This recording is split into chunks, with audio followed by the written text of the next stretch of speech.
Bismillah. Assalamualaikum warahmatullahi wabarakatuh. Bismillahirrahmanirrahim. Alhamdulillahi rabbil alamin. Wa bihi nasta'inu ala umuri dunya waddin. Allahumma sholli wa sallim wa barik ala habibina wa syafi'ina sayyidina wa maulana Muhammadin wa ala alihi wa ashabihi wa man tabi'ahum bi ihsanin ila yaumiddin. Bismillah. Mari kita lanjutkan ngaji filsafat kita untuk sesi yang saya lupa, kelihatannya ya sudah banyak. Semoga teman-teman masih sanggup untuk istiqomah, karena kita sudah banyak sesinya. Ya kemungkinan nanti ada materi-materi yang overlap, karena tema kita ini kan secara umum kita belajar tentang mana yang benar, mana yang baik. Nilai-nilai kebenaran, nilai-nilai kebaikan, itu kan sifatnya universal. Di mana-mana begitu.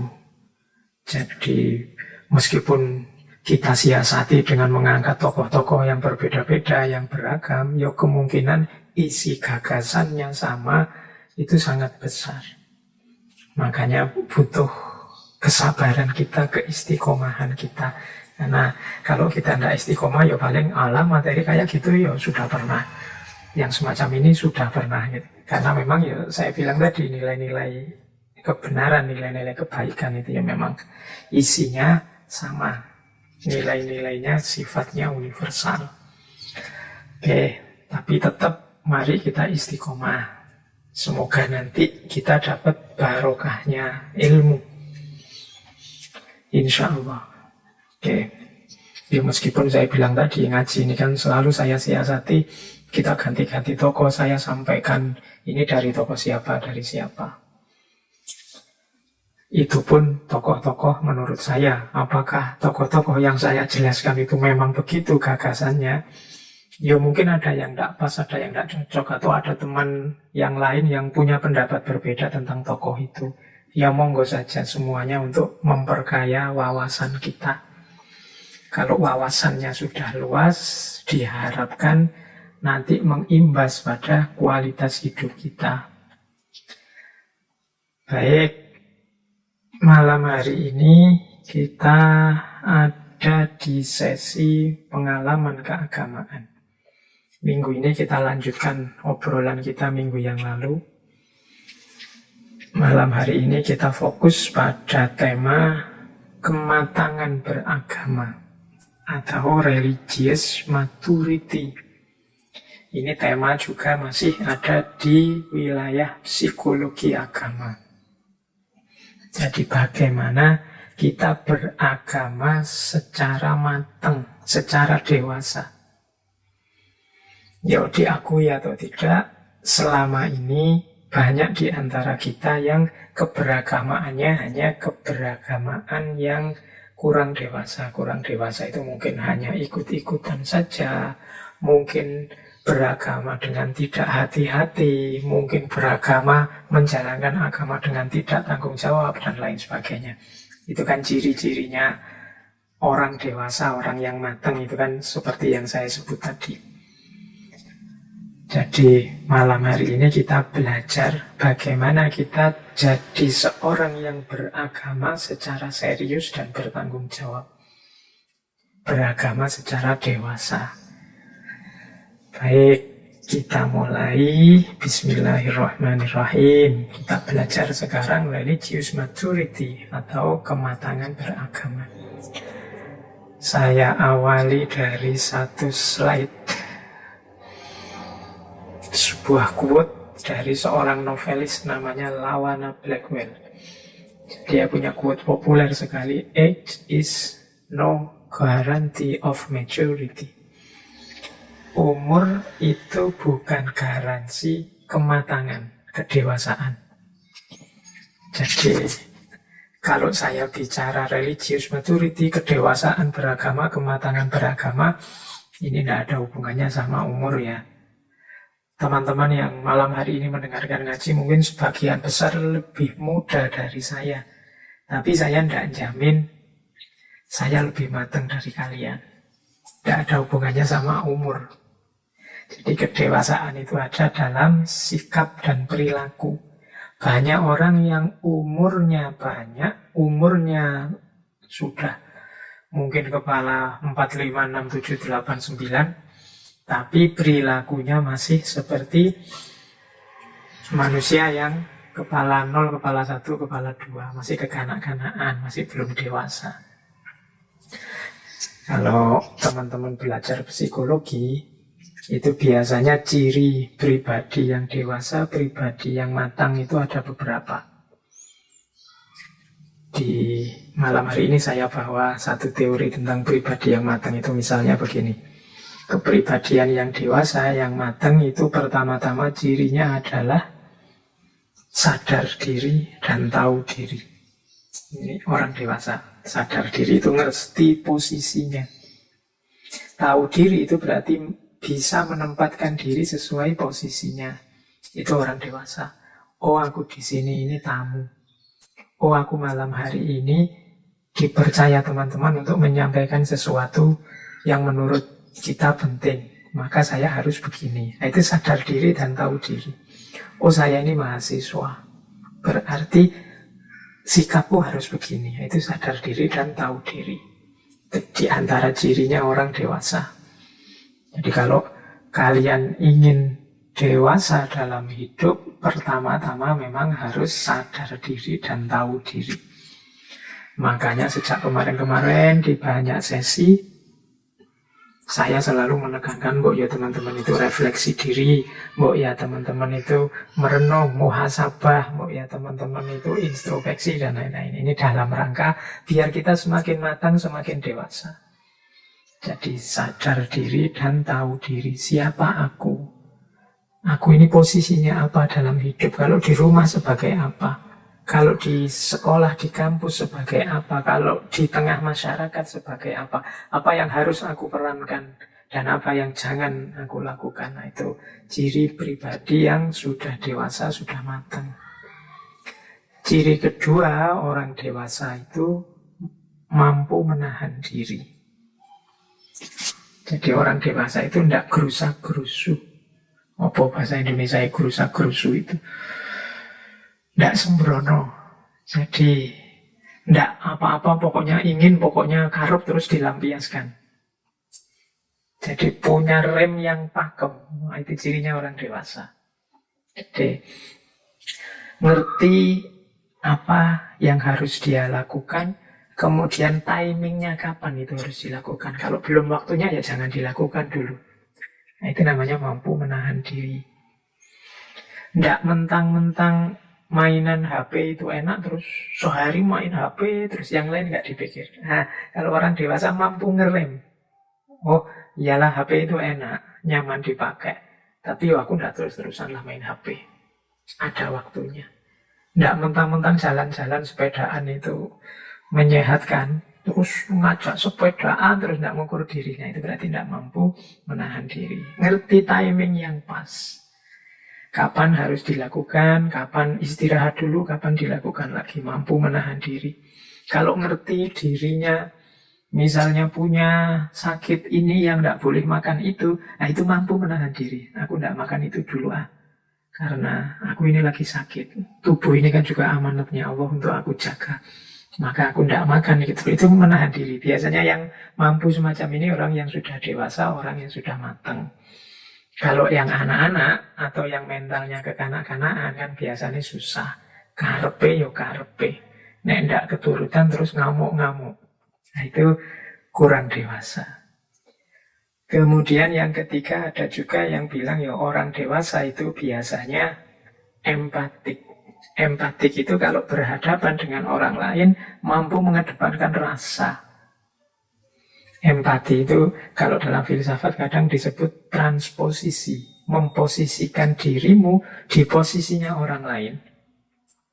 Kalau aku jadi dia, kalau aku di posisinya dia, kalau aku mengalami seperti yang dia lakukan, apa yang aku rasakan kira-kira? Itu empati. Jadi, kalau aku mahasiswa yang sudah semester akhir, yang terancam DO, skripsi tidak jadi-jadi sementara dia harus segera lulus, kira-kira yang saya rasakan apa ya? Gelis aku seperti apa? Susahku seperti apa? Wah, berarti mahasiswaku ini tidak usah tak susah-susah lah skripsinya. Misalnya ketika aku jadi dosen, berempati ke mahasiswa. Atau kalian empati ke teman kosmu. Atau empati ke bapak kosmu, ibu kosmu. Empati ke siapa saja. Nah, kalau kalian mampu berempati, itu diantara ciri bahwa kalian orang dewasa. Kemudian ada juga yang bilang cirinya orang dewasa itu mau dan mampu bertanggung jawab. Jadi hidup ini kan kita punya banyak tugas, banyak kewajiban, banyak amanah yang dijalankan di posisi kita. Itu kalau orang dewasa mampu dan mau menjalankan.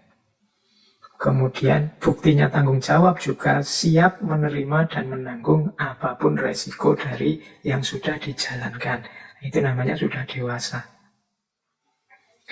Pak, saya kemarin ikut demo, jadi saya tidak ikut kuliah. Dan saya siap tidak kuliah ditulis bolos, karena saya kemarin tidak sempat pamit. Tidak apa-apa Pak, saya siap tanggung jawab. Itu dewasa namanya. Tidak masalah. Yuk biar rasa nanti dosennya yang empatik. Wah, iyalah saya seandainya di posisimu, demo, sudah lupa macam-macam saking semangatnya, lupa pamit ke dosen. Mungkin kalau aku muda juga seperti kalian, maka sudahlah, tidak apa-apa. Kemarin saya anggap izin saja ya. Nah, dosennya mengempati ke kamu. Kamu juga orang dewasa yang siap tanggung jawab. Oh, ini pergaulan antara orang dewasa namanya. Orang yang sama-sama matang, siap tanggung jawab, mau mengempati, kemudian mampu menahan diri, sekaligus sadar diri dan tahu diri. Dan ada juga yang punya teori bahwa di antara cirinya orang dewasa, orang matang itu dia mampu memotivasi dirinya sendiri dan memotivasi orang lain. Jadi agak susah teman-teman kalau kita tidak bisa memotivasi diri kita sendiri. Tidak bisa motivasi diri sendiri itu berarti harus selalu butuh stimulan, butuh dorongan dari luar diri. Butuh ada bayarannya dulu baru bergerak, butuh dipaksa dulu baru mau turun bekerja, butuh dinasehati panjang lebar dulu baru mau sadar. Oh, itu nanti kita berat dalam hidup. Kalau orang dewasa biasanya mampu memotivasi dirinya sendiri. Saya harus mampu, saya harus menyelesaikan pekerjaan ini. Saya tidak butuh ancaman dari luar, tidak butuh paksaan dari luar. Dia bisa memotivasi dirinya sendiri. Tidak apa-apa wis kalau motivator itu tidak laku, kalian bisa memotivasi dirinya sendiri. Yang lebih baik memang kalian mampu memotivasi dirimu sendiri. Jadi itu diantara ciri-ciri kepribadian yang matang. Kalau ciri ini kita tarik ke ranah agama, disitulah nanti akan lahir tema kita malam hari ini. Beragama secara dewasa, beragama secara matang. Oke, kita awali. Kita jelajahi sebentar pikirannya tokoh-tokoh filosof, psikolog tentang beragama yang matang ini. Kalau ada yang tanya, Pak Faiz itu kok selalu ngutip tokoh-tokoh, kok selalu merujuk tokoh-tokoh, apa enggak bisa berpikir sendiri, menganalisis sendiri? Ya nanti daripada saya ngarang terus keliru, atau ngomong ngalor ngidul enggak jelas, kalau saya sebut tokohnya siapa, bahkan referensinya apa, menurut saya lebih manfaat buat kalian. Apalagi kalian kan mahasiswa ini kan sebagian besar. Mungkin kalian ingin memperdalam tokoh ini, ingin melacak sumber aslinya, referensinya, itu kan tinggal diakses. Dan juga biar saya tidak nipu kalian, kalau saya hanya ngutip orang lain, merujuk orang lain, itu sebenarnya jasa saya kecil. Mereka yang saya rujuk, saya kutip itulah yang luar biasa. Makanya di YouTube itu banyak potongan-potongan saya ngaji, di YouTube itu Di Instagram juga saya lihat yang 1 menitan itu motong-motong. Itu kelihatannya saya itu hebat sekali. Kelihatannya aku itu ngerti macam-macam, bijaksana sekali. Iya, padahal sebenarnya itu kan saya cuma membacakan, menyampaikan gagasan-gagasan para filosof, para ulama, para wali, tokoh-tokoh besar. Bukan saya. Beliau-beliau itulah yang hebat, yang luar biasa. Jadi teman-teman mohon tidak tertipu ya dengan saya. Jadi saya sering bilang bahkan mungkin talang saja saya itu enggak yang kelewatan air itu. Saya mungkin hanya keninya. Saya hanya membelokkan, mengarahkan pikiran-pikiran luar biasa itu ke dalam diri teman-teman. Alhamdulillah kalau ada manfaatnya. Oke, baik. Nah, untuk yang kematangan beragama, pertama-tama saya pinjam perspektif pandangan dari Erich Fromm. Erich Fromm ini yang pernah beberapa kali kita angkat di ngaji filsafat dan terkenal sekali dengan teori seni mencintai, The Art of Loving. Beliau ini psikolog, psikoanalis, filsafat juga tentang manusia. Katanya Erich Fromm, keberagamaan itu ada 2. Ada yang belum matang, ada yang keberagamaan yang matang. Yang belum matang itu namanya keberagamaan yang otoriter.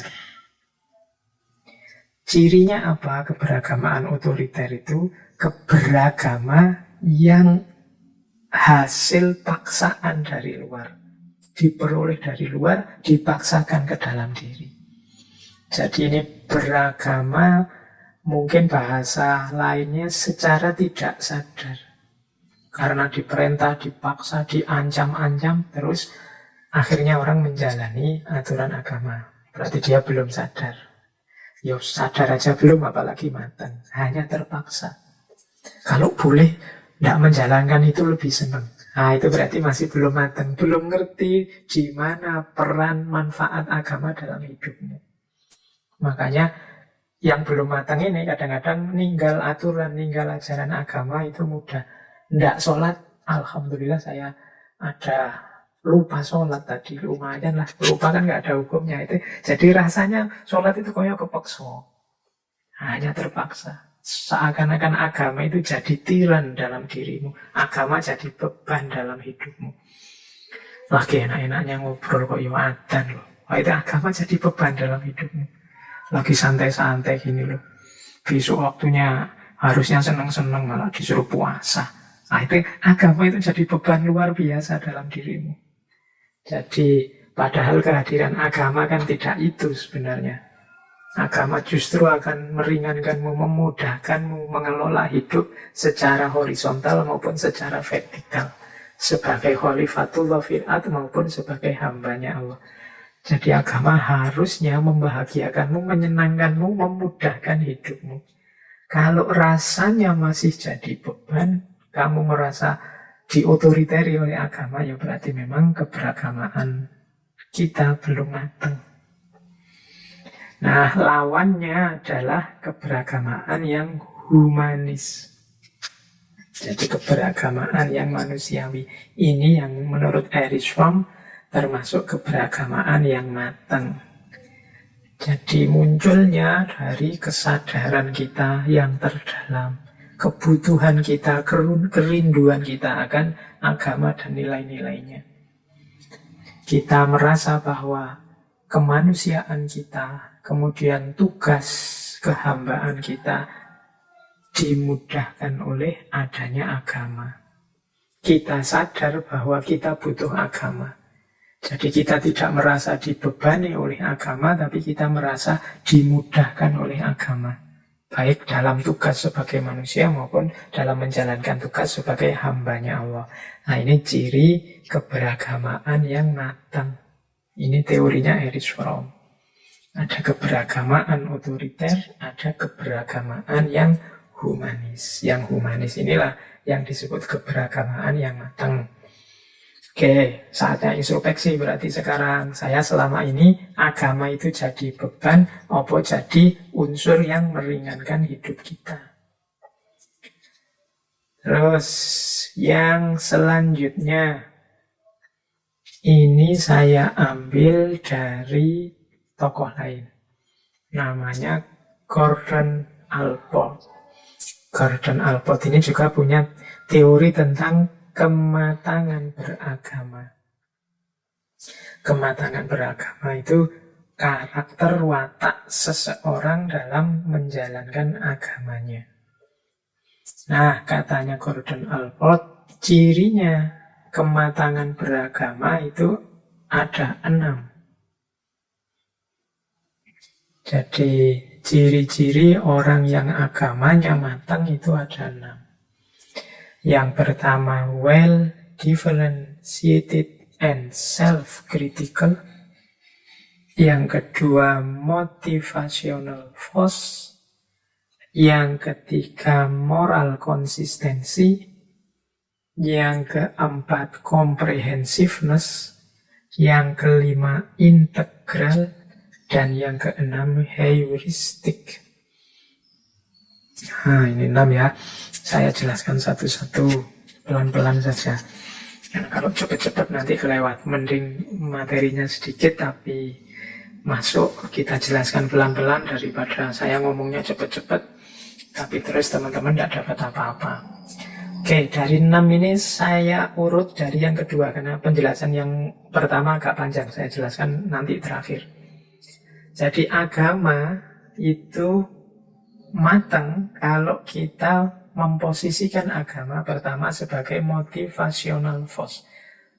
Motivational force itu dia kekuatan motivatif untuk menjalani hidup dengan benar, dengan baik. Ini berarti orangnya matang.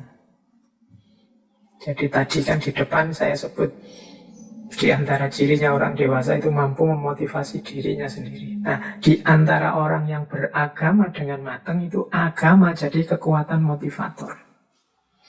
Kita hidup dengan baik, kita hidup dengan benar, itu dimotivasi oleh agama.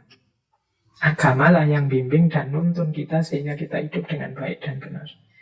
Ketika agama jadi kekuatan motivator, di situ berarti kita mulai beragama dengan matang, dengan dewasa.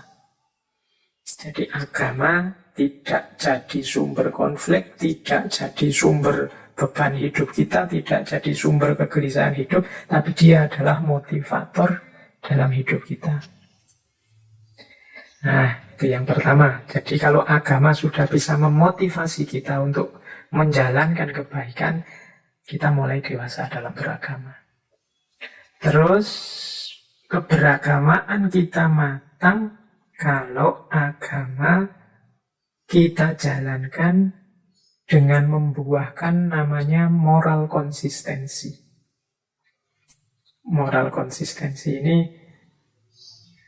kalau pakai bahasa tadi pengantar kita ngaji namanya istiqomah dalam akhlak. Jadi perilaku kita itu istiqomah dalam kebaikan moral, dalam akhlak. Itu namanya moral konsistensi. Yang dituntunkan oleh agama itu kan antara lain urusan moral, urusan akhlak. Nah, seseorang yang mampu memegangi akhlak, beristiqomah dalam akhlak ini berarti menunjukkan dia matang dalam agama. Jadi menunjukkan bahwa dia sudah dewasa dalam beragama. Akhlaknya beres, moralnya konsisten. Jadi selain agama memberi motivasi untuk kita menjalankan kebaikan, selanjutnya kebaikan yang kita jalankan itu istiqomah, konsisten, tidak angin-anginan. Kalau pas lagi senang, pas lagi kumat solehe, terus wah kebaikannya luar biasa. Tapi kalau pas kumat nakale, kumat malese, ya tidak jalan semuanya. Itu namanya tidak ada moral konsistensi. Kadang-kadang kalau ngomong hati-hati, halus, lembut, tapi begitu kumat, wah keluar semua kata makian, keluar semua kebun binatang dari mulutnya. Moral konsistensinya kurang. Justru orang yang beragama matang itu kuat di istiqomah dalam akhlaknya. Nah, terus kalau ini agak berbeda.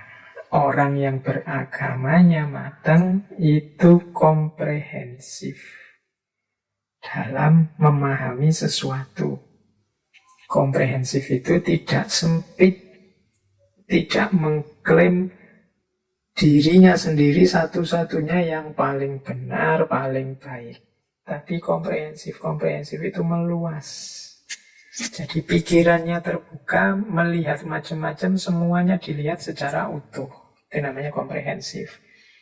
Nanti kalau dalam uraiannya Alport itu nanti diarahkan ke sikap toleransi. Maksudnya apa? Begitu kita luaskan wawasan secara utuh, secara komprehensif, nanti kita akan sadar, oh ternyata pemahaman keagamaan, perilaku keagamaan itu beda-beda. Termasuk antar agama maupun dalam agama yang sama. Kalau aliran ini cara beragamanya begini, kalau aliran itu cara beragamanya begitu. Itu memahami secara komprehensif, itu berarti kita melihat semuanya, mengerti semuanya, biar tidak sempit. Itu terbuka pikirannya, tidak mengklaim dirinya sendiri satu-satunya. Itu berarti orang yang komprehensif.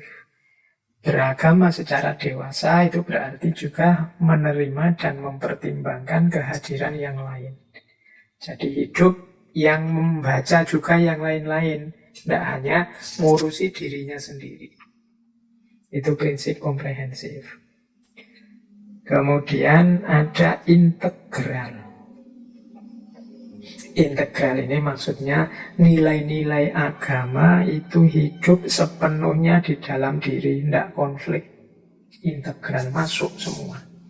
Jadi kita ini paket lengkap, ya jasmani, ya rohani, dituntun agama, ya ngurusi urusan dunia, ya berpikir akhirat.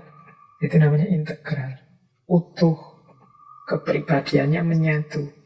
Itu biasanya ciri orang yang matang dalam beragama. Ya dunia, ya akhirat, ya jasmani, ya rohani, ya ibadah, ya kerja, ya beraktivitas, ya istirahat, dan seterusnya. Dan yang keenam, heuristik. Heuristik ini maksudnya, kalau dalam penelitian itu menemukan yang baru. Heuristik ini berarti apa? Kita sadar bahwa kita ini manusia, punya kelemahan, ada kekurangan. Kadang-kadang yang kita anggap benar ternyata keliru. Yang kita anggap manfaat ternyata malah mafsadat. Yang kita anggap berguna ternyata malah merusak. Karena kita manusia, berarti apa? Kesadaran ini harus membuat kita ingin selalu mencari yang lebih baik, ingin selalu mencari yang lebih benar, ingin selalu terus, ingin berproses. Jadi di heuristik ini berarti apa? Orang yang beragama secara dewasa itu orang yang sadar tentang kelemahannya, kemudian selalu mencari yang lebih benar, yang lebih baik, nambah wawasan terus, nambah ilmu terus, tidak mandek. Nah ini berarti dewasa sudah beragamanya. Dia terbuka, rendah hati. Kalau diingatkan orang, mas, menurut saya sampean yang kayak gitu itu keliru. Oh iya toh, salahnya di mana? Dasarnya apa? Nah, berarti dia mau terbuka. Nanti kalau memang setelah dicek, setelah ditelaah, oh iya, sampean lebih benar ternyata dari saya. Siap, saya ikut kebenaran yang menurut sampean sampaikan tadi. Nah, itu namanya beragama secara matang. Karena biasanya orang beragama itu kan cenderung terus fanatik dan egois. Ini yang kemudian merusak kematangan kita, bahkan jadi akar banyak konflik. Nah, seorang yang beragamanya matang, dia ada di level heuristik, selalu mencari lebih benar, selalu rendah hati dan terbuka untuk diberi masukan-masukan yang baru. Ini berarti orangnya justru matang, kepribadiannya sudah dewasa dalam beragama. Oke, jadi itu Gordon Allport. Oh ya, tadi yang nomor 1 belum saya jelaskan ya. Well differentiated dan self-critical. Ini katanya Gordon Allport, ciri pertama kematangan beragama itu well differentiated dan self-critical. Well differentiated itu paham benar tentang dirinya, ngerti benar tentang posisinya. Self-critical itu mampu menasehati diri, mampu membaca kelemahan-kelemahan diri. Cirinya 6. Jadi cirinya Orang beragama yang dewasa, yang well differentiated and self-critical itu 6. Yang pertama apa? Taat, patuh. Ya. Agama kan yang nomor 1 ya keimanan, kepatuhan. Jadi kalian wawasanmu luas sekali, ilmumu dalam sekali tentang agama, tapi tidak ada nilai keimanan di situ, tidak ada kepatuhan di situ, ya sebenarnya belum disebut kalian beragama secara dewasa. Justru yang pertama-tama, kedewasaan beragama itu dibuktikan dengan ketaatan dan kepatuhan. Ini syarat pertama ya, karena kalau tidak ada ini ya wassalam, wilayahnya bukan agama lagi. Mungkin kalian kritis, mungkin kalian ilmiah, tapi ketika iman, ketaatan, kepatuhannya tidak ada, ya mungkin hanya jadi filsafat saja, bukan lagi ranah agama. Jadi yang pertama taat, kemudian observatif. Ini bahasanya ilmiah, tapi kalau diterjemahkan sederhana ya orang beragama, ya meskipun awalnya patuh, taat, beriman, ya harus ngerti dasarnya, mencari-cari argumennya. Itu namanya observatif. Jadi, menurut yang saya pahami, saya harus percaya ini, saya harus melakukan ini. Tapi kira-kira dalilnya apa sih? Dasarnya apa sih? Argumennya apa sih? Alasannya apa sih? Nah, itu namanya observatif. Iman plus paham itu jauh lebih kuat dan tangguh daripada iman saja. Ini di beberapa sesi, saya lupa sesi apa pernah saya sampaikan. Karena begitu kita paham, itu kan keimanan kita tambah mantap. Mengapa sih kita harus patuh pada orang tua? Itu kalau dikurangi paham, itu ya mungkin kita tidak terlalu serius patuh pada orang tua. Tapi kalau kita nyari argumen, nyari dasar, kita mengobservasi bukti-bukti ini loh, mulianya orang tua itu, sehingga kita harus menghargainya. Bahkan surga di bawah telapak kaki seorang ibu dan seterusnya. Ini kan mengobservasi dasar argumen. Loh, kalau tadi kita hanya percaya, ya mungkin percaya, beriman, jalan. Tapi begitu ngerti dasarnya, tambah mantep kita berbakti pada orang tua. Tambah serius kita melayani orang tua. Itu karena ada observasi tadi. Kita nyari dasar, nyari dalil. Oke, itu ciri kedua. Ciri yang ketiga adalah kritis. Nah, kalau kritis ini ya tadi kan nyari bukti, nyari argumen. Cuma ya jangan diterima begitu saja. Dikritisi, akalnya dipakai. Cocok enggak sih argumen tadi? Relevan enggak sih? Valid enggak sih? Maksudnya sama enggak sih? Kalau untuk kasusku bisa dipakai enggak sih? Ini universal atau hanya parsial saja? Manfaatnya untuk peristiwa tertentu apa untuk semua peristiwa? Itu namanya kritis. Itu bagian dari self-critical tadi, itu sikap kritis. Nah ini, kalau ini mungkin harus latihan, banyak ilmu, makanya kita selalu menegaskan dalam ngaji ini, ayo jangan bosan-bosan cari ilmu, jangan bosan-bosan istiqomah nambah wawasan tentang apapun. Itu bekal kita untuk kritis dan observatif. Yang keempat, reflektif. Reflektif ini momen evaluasi. Jadi momen menilai. Tadi saya menjalankan ini, dasarnya ini, sudah tak cek dasarnya benar. Apakah yang saya jalankan sudah tepat? Itu reflektif. Apakah kalau saya ungkapkan seperti itu sudah sesuai? Nah itu reflektif. Reflektif itu momen seperti kalau pas ngaji gini, terus saya dengerin sendiri rekamannya mungkin lewat YouTube. Loh kok saya tadi keliru ya ngomongnya, kok saya tadi keceplosan apa ya? Itu momen reflektif sebenarnya. Saya dulu, kita ini setiap Rabu malam Kamis ngaji 2 jam. Ini sebenarnya efektif enggak sih? Atau kita kurangi saja lah setengah jam. enaknya gimana ya, itu momen reflektif. Kalau hidup kita ingin naik kelas, ingin semakin baik, ya memang harus ada momen-momen reflektif. Kadang-kadang karena kita terlalu sibuk atau terlalu ambisius, terlalu terobsesi oleh macam-macam aktivitas dalam hidup kita, momen reflektif ini hilang. Ketika momen reflektif ini hilang, ya hidup kita, kalau bahasanya teknik itu tidak tepat guna. Tidak tepat guna itu mungkin kalau tadi kita mau ngerem sebentar terus mengevaluasi, hasilnya lebih baik. Karena kita tahu kelemahannya di mana, kurangnya di mana. Nah, semoga momen-momen seperti ngaji di malam hari semacam ini sebagian bisa kita jadikan momen reflektif, merefleksikan hidup kita selama ini. Sudah maksimal apa belum? Kalau Allah memberi tenaga kita 100, apakah yang 100 ini sudah kita alokasikan untuk kebaikan semua? Atau seandainya ada yang tidak pasti baiknya, kira-kira prosentasenya lebih besar yang baiknya apa yang tidak pasti baiknya, dan seterusnya. Ini namanya momen reflektif. Ini juga ciri beragama secara dewasa. Kemudian ada juga ciri beragama yang dewasa itu, yaitu tidak dogmatis. Tidak dogmatis ini maksudnya, iya kita mengimani sesuatu, kita meyakini sesuatu, isi imanmu benar. Cuma kalian yang manusia ini kadang-kadang keliru.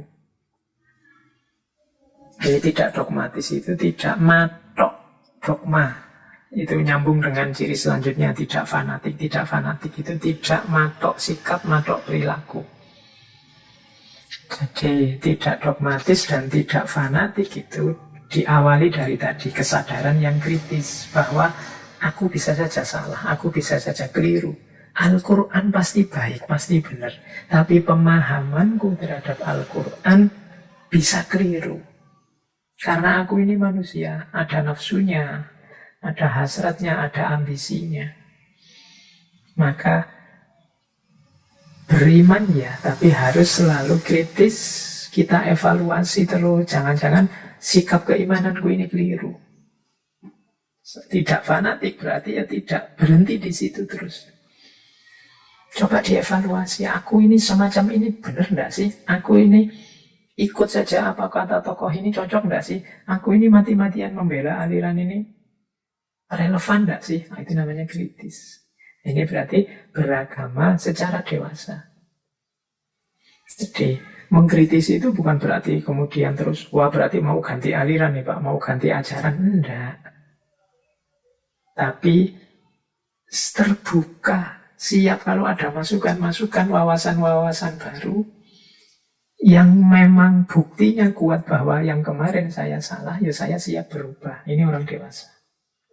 Tapi kalau tawaran-tawaran baru itu ternyata juga dasarnya lemah, tidak cocok dengan hidup saya, atau tidak sesuai dengan dasar-dasar keimanan yang saya yakini, jadi saya tetap dengan yang lama, tidak masalah.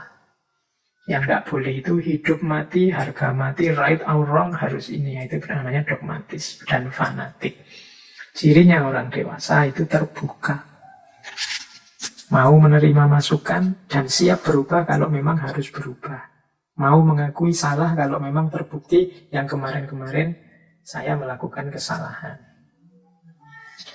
Nah, itu ciri selanjutnya dari kematangan beragama, bagian well differentiated dan self-critical menurut Gordon Allport, seorang tokoh psikolog. Terus saya tambah satu lagi, ini agak cepat saja. Psikolog yang lain namanya Walter Houghton Clark. Bagi dia, beragama yang dewasa itu yang pertama adalah kritis, kreatif, otonom. Jadi otonom itu berarti tadi ya, memutuskan sendiri.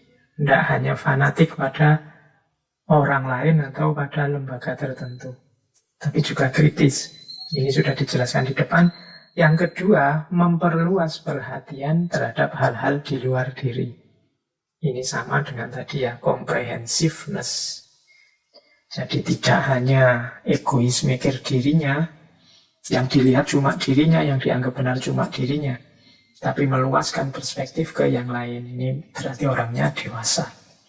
Kemudian tidak puas hanya dengan rutinitas ritual dan verbalisasinya. Jadi menurut Clark, orang yang beragama, yang dewasa keberagamaannya itu penuh makna dalam menjalani agama. Penuh makna itu mendalam, ngerti maksudnya, ngerti tujuannya, menghidupkan kebaikan, menghidupkan kebenaran. Tidak sekedar rutinitas ritual. Maksudnya rutinitas ritual itu kita tidak kayak mesin yang diprogram untuk jalan terus sesuai programnya, tapi kita ini manusia yang ngerti makna. Semua perintah agama itu ada rahasianya, ada maknanya, ada tujuannya. Tidak sekedar rutinitas. Kalau hanya rutinitas, ya nanti kita kayak robot, kayak mesin. Kalau hanya misalnya ngaji itu kalau hanya rutinitas ritual, ya mungkin kita levelnya kayak HP atau kayak MP3 player itu yang ngaji terus diprogram bisa. Tapi kita ini manusia, ada internalisasi, ada eksternalisasi makna. Jadi agama itu kan seperti saya jelaskan tadi, dia adalah petunjuk, pedoman untuk kita hidup yang lebih baik. Maka ya jadikan dia petunjuk, jadikan dia pedoman. Tidak sekedar rutinitas ritual. Al-Quran kan banyak ayat-ayat yang mengindikasikan bahwa jangan sekedar ritual. Di balik itu ada maknanya. Misalnya sholat digandeng dengan tanha anil fahsya wal munkar. Kalau kita sholat itu efeknya kelihatan. Hidup kita tercegah dari fahsya dan munkar. Kemudian mungkin zakat ada efek tazkiyah, harta yang tersucikan dan jiwa kita yang tidak terikat oleh harta benda. Nah ini makna-makna yang lebih dalam daripada sekedar rutinitas. Puasa yang mampu mendidik jiwa untuk menahan diri dan lain sebagainya. Nah orang beragama yang dewasa tidak puas hanya dengan rutinitas. Saya itu gelisah Pak, saya sholatnya itu ya pokoknya asal sholat sih penting 5 waktu beres. Saya tidak merasa ada kedalamannya, saya tidak merasa ada makna hidup yang lahir dari aktivitas saya sholat. Nah ini berarti alhamdulillah kalau kalian merasakan kegelisahan itu, kalian mulai sadar untuk beragama secara dewasa. Kalian coba kejar terus itu, cari caranya gimana agar sholat kita punya efek, punya imbas tanha anil fahsya wal munkar.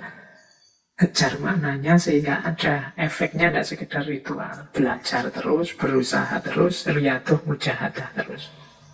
Oke, nah ini perspektif dari Walter Hutton Clark tentang kematangan beragama.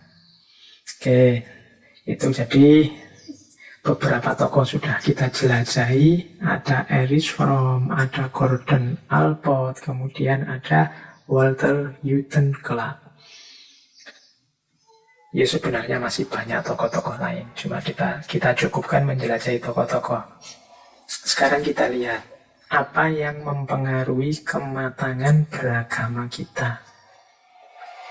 Jadi ada 2 aspek yang berpengaruh tentang tingkat kematangan beragama kita. Ada aspek internal, ada aspek eksternal.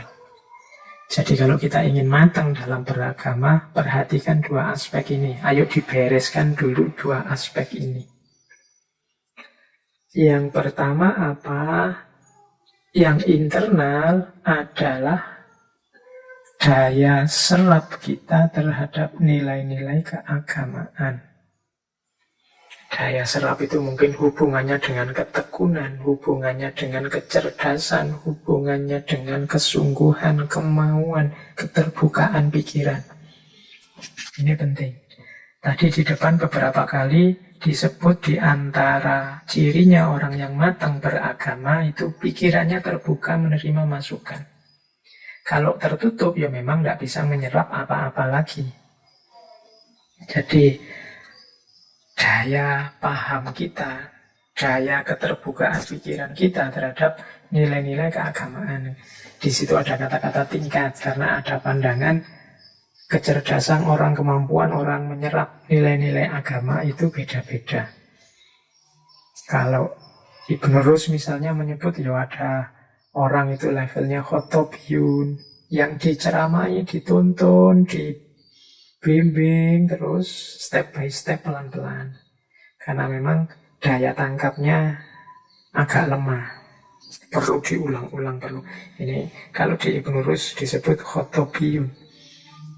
Nanti naik lagi satu level, ada orang ini cerdas, tapi cara berpikirnya konfliktual. Konfliktual itu senang debat. Kelompok yang disebut oleh Ibnu Rus sebagai jadaliyun. Untuk menemukan kebenaran butuh dipancing-pancing dengan debat. Kalau dalam teorinya Socrates nanti disebut dialog. Kalau debat itu kan kayak dialog tapi mengejar kemenangan. Cuma kalau di dialognya Socrates itu orang dipancing untuk menemukan kebenaran. Nah, cara menyerapnya juga beda kelompok jadaliyun ini. Dan yang ketiga kelompok hakimiyun. Hakimiyun ini ahli hikmah. Jadi ini orang yang mampu menangkap nilai agama, nilai kebenaran di level yang dalam dan luas.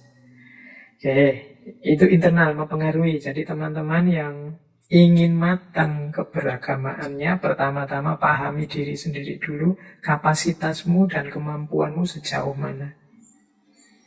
Kalau memang Pak saya itu kalau baca-baca yang tulisan bahasa Inggris atau bahasa Arab tidak mampu, Pak. Kalau baca memang saya berat, Pak. Tapi kalau diceramai, diberitahu, kayak ngaji ini, saya lebih mudah menerimanya, Pak. Ya oke, kamu ketika ngerti itu ya berarti cari media-media yang cocok dengan situasimu, seleramu.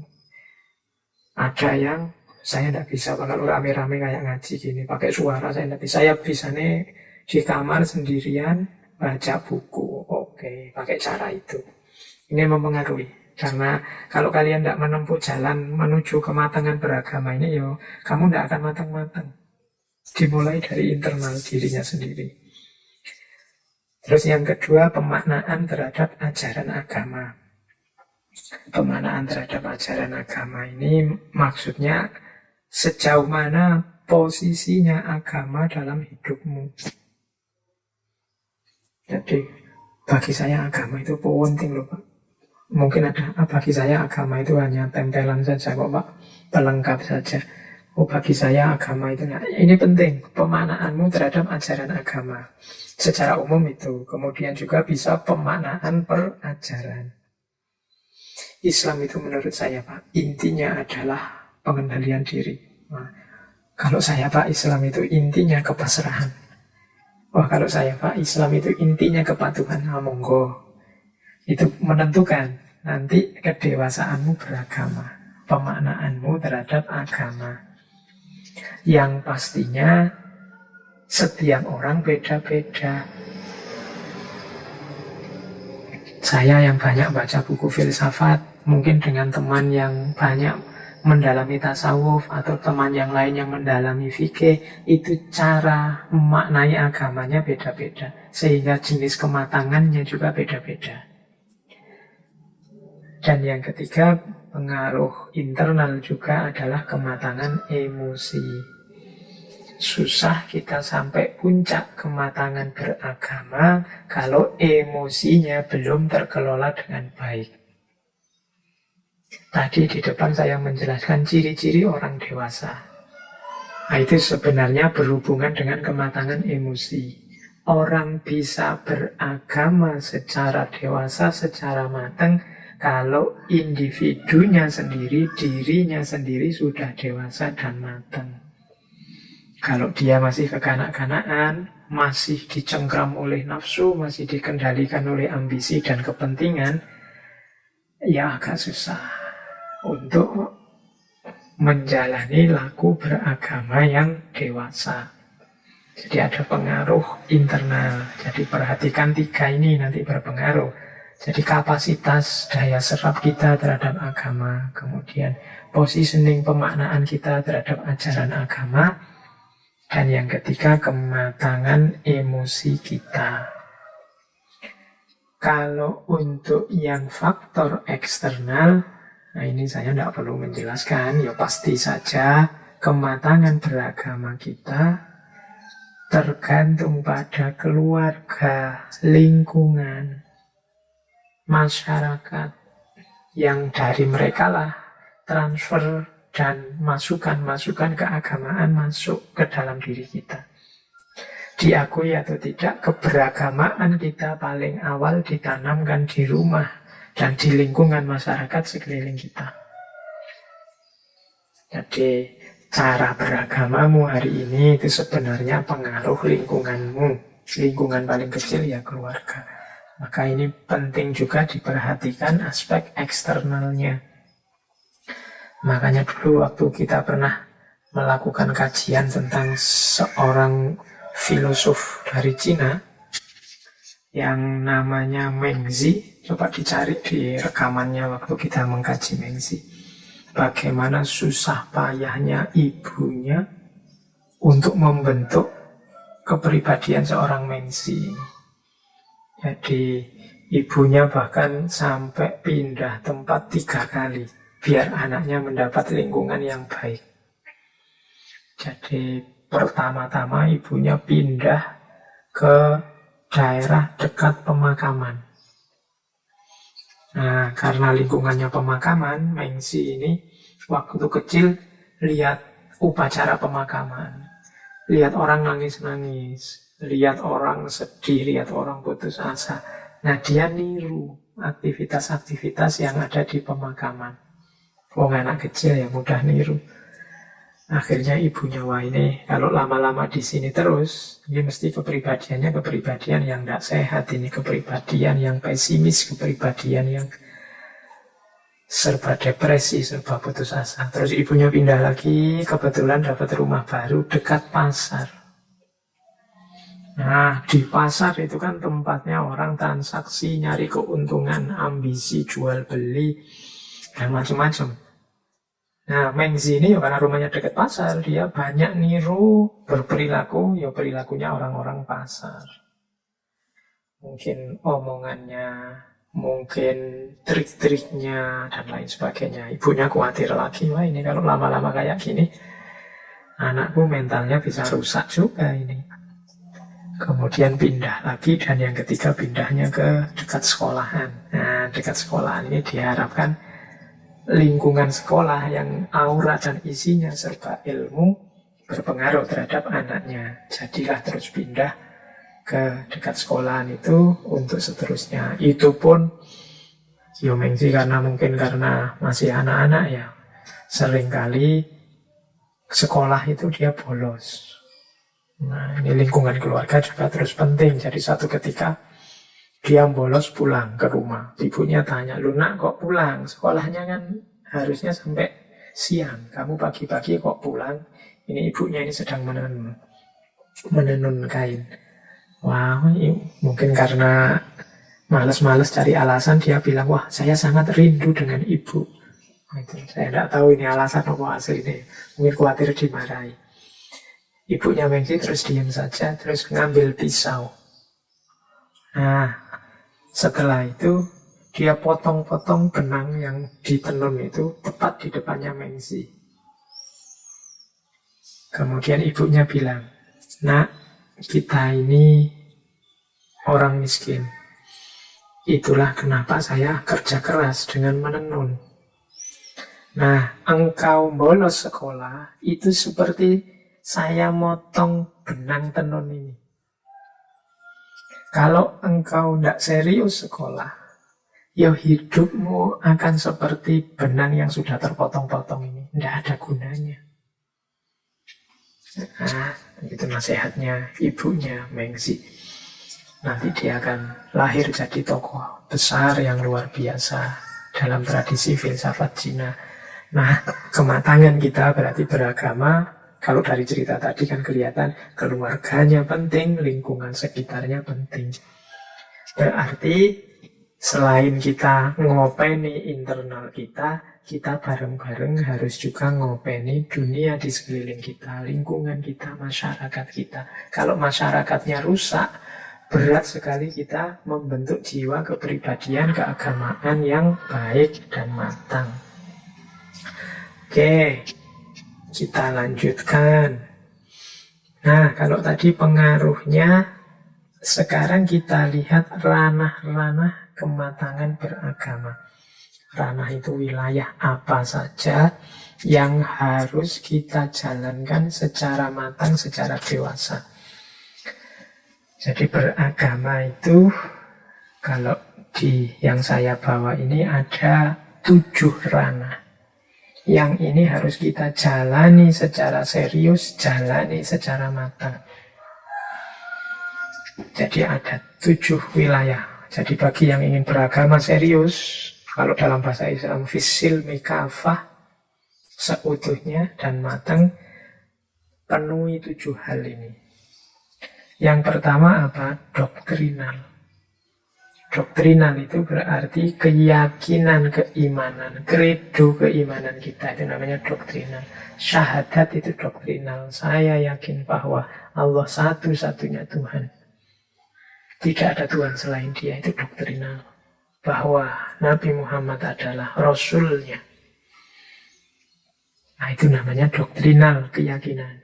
Ini harus kita jalankan secara serius. Tidak hanya mengucapkan syahadat, tapi juga menjalankan hidup yang syahadat. Hidup yang menomorsatukan Allah dan tuntunan Kanjeng Nabi Muhammad. Itu berarti implikasi doktrinalnya. Yang kedua, ritual. Jadi ibadah harus mau menjalani aktivitas-aktivitas peribadatan dalam agama. Nanti kapan-kapan kita bahas lagi tentang filsafat ibadahnya. Tapi sebagai bukti kematangan beragama seseorang adalah kesediaannya untuk menjalankan ritual, sholat, zakat, puasa, dan lain-lain. Oke, banyak. Adalah, tidak banyak ya, 1-2 yang tanya ke saya, Pak, apa sih gunanya sholat? Apa sih gunanya zakat? Apa sih gunanya puasa? Menurut saya kok tidak terlalu manfaat. Ini 1-2 teman yang dalam tanda petik bilangnya dalam pencarian. Cuma kapan-kapan kita bahas tema ini serius ya, tentang filsafat ibadah ini. Tapi ringkesnya saya mau tanya, lah terus jeleknya apa sholat? Jeleknya apa zakat, berbagi ke fakir miskin? Jeleknya apa puasa? Itu pertanyaan debatnya bisa ke arah sana. Kemudian kalau tadi kamu komitmen bahwa Allah adalah penguasa alam semesta, Allah adalah Tuhan kita, Allah adalah, kita bersaksi Dia satu-satunya yang berhak ngatur kita, memerintah kita. Sementara sudah jelas lewat keimanan kita bahwa Allah memerintahkan kita untuk melakukan ibadah-ibadah tertentu, masa kita mau nawar? Kemudian sering juga saya ilustrasikan, ya ketemu Allah itu bisa dari banyak jalur, lewat banyak jalan, tapi ada jalan yang Allah sendiri menyuruh kita menemuinya lewat jalan itu. Dari ranah akhlak dan adab, ya kalau kita mau menemui seseorang, harusnya lewat jalan, lewat jalur yang diridhoi, diinginkan oleh yang punya rumah. Nah, ini bisa logika ritualnya begitu. Oke, ini juga menunjukkan kematangan beragama. Yang ketiga, moral. Bukti paling sederhana seseorang komitmen dengan agamanya itu moral. Penjelasannya sudah banyak.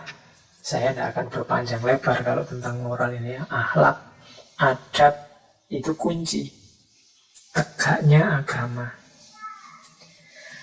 Yang keempat, intelektual. Orang beragama harus terus semangat, terus mengupayakan dirinya agar pinter, wawasannya semakin luas, semakin komprehensif, semakin utuh. Semakin rendah ilmu biasanya semakin sukar untuk orang dewasa dalam beragama. Kenapa? Dia semakin sempit wawasannya, semakin tidak komprehensif, semakin mengklaim dirinya satu-satunya yang paling benar, satu-satunya yang paling baik. Nah, ini intelektual. Bahkan ada teori namanya teori taskhir. Teori taskhir itu pandangan yang bilang bahwa orang itu harus mampu menaklukkan alam. Menaklukkan alam itu ya bekalnya ilmu. Dan orang yang kurang ilmu biasanya tauhidnya juga tidak bisa memuncak. Kenapa? Karena orang yang kurang ilmu tidak bisa menaklukkan alam tadi. Justru dia ditaklukkan, merasa gentar di hadapan alam. Makanya zaman dulu ada orang mungkin kagum, takut sama laut, khawatir misalnya tenggelam di laut, khawatir kena air tsunami, macam-macam. Terus ada ritual-ritual untuk dalam tanda petik nyembah dewa air, ritual untuk nyembah pohon zaman dulu, zaman-zaman primitif. Itu kan kalau pakai teori sosiologi agama, antropologi agama, antara lain karena merasa takut, merasa tidak berdaya di hadapan alam. Nah, itu kuncinya sebenarnya kan di dimensi intelektual ini. Pinterlah. Begitu kamu ngerti ilmunya, kamu ngerti sekarang, oh tidak perlu ditakuti. Tidak perlu kita merasa lemah, merasa tidak berdaya di hadapannya. Rahasianya ini toh. Nah, itu berarti untuk bertauhid sampai puncak kita butuh kekuatan intelektual. Beragama kita butuh ilmu. Ini dimensi intelektual. Nah, kemudian juga dimensi sosial. Dimensi sosial ini ya hubungannya dengan relasi kita dengan sesama, relasi kita dengan orang lain harus juga baik. Karena agama kan bukan hanya urusan keyakinan kita, tapi ekspresi dari keyakinan kita. Nah, ketika kita mengekspresikan keyakinan itu kan berhadapan dengan lingkungan masyarakat, situasi sosial di sekeliling kita. Mau tidak mau, kita juga harus tuntas menjalankan tuntunan agama, tidak hanya di level pribadi, tapi juga di level sosial. Makanya ada istilah tauhid sosial. Bagaimana implikasi tauhid dalam kehidupan bersama. Orang yang matang keberagamaannya, ya aspek sosialnya biasanya juga baik. Ada banyak kisah, ada banyak hadis yang menjelaskan bahwa orang yang baik itu ya yang baik pada tetangganya, lingkungan masyarakat sekelilingnya. Itu diantara bukti keimanan, kematangan beragama. Itu kan banyak hadis-hadis itu kan, la yu'minu ahadukum hatta yuhibba li nafsihi ma yuhibba li akhihi, dan seterusnya. Jadi tidak beriman seseorang sebelum dia mencintai saudaranya sebagaimana dia mencintai dirinya sendiri. Yaitu dimensi sosial. Jadi bukti matangnya, dewasanya keberagamaan aspek sosial. Kemudian ada dimensi asketik. Ya, ini dimensi asketik itu kita kenalnya di ranah mistik. Dimensi asketik itu seorang yang beragama, yang matang itu juga harus memperhatikan dimensi batin kehidupannya. Jadi dimensi batin hidupnya. Dunia diposisikan sebagai kendaraan, sebagai tempat untuk mencari bekal menuju kehidupan yang lebih sejati, yaitu kehidupan akhirat. Makanya dunia tidak dinomorsatukan. Cara hidup yang semacam ini namanya hidup yang asketik. Nanti penjelasannya banyak di sesi-sesi tasawuf, pikiran-pikiran para sufi. Ini kehidupan yang coraknya asketik. Ini juga salah satu ciri kematangan beragama. Beragama kok kedunian, beragama kok ambisius saja, mikir dunia saja, ya belum terlalu dewasa. Dan yang terakhir aspek estetik. Kalau diterjemahkan dalam bahasa Arab mungkin aspek estetik ini aspek ihsannya. Berhubungan dengan yang indah-indah. beragama yang tidak asal jalan, tapi juga memperhatikan kesempurnaan keindahannya. Kita ya nutup aurat, tapi kalau waktu nutup aurat, waktu sholat ya yang baik lah, yang indah. Mungkin pakai baju yang enak dilihat, dikasih parfum biar yang sekitarnya tidak bau, itu aspek estetik.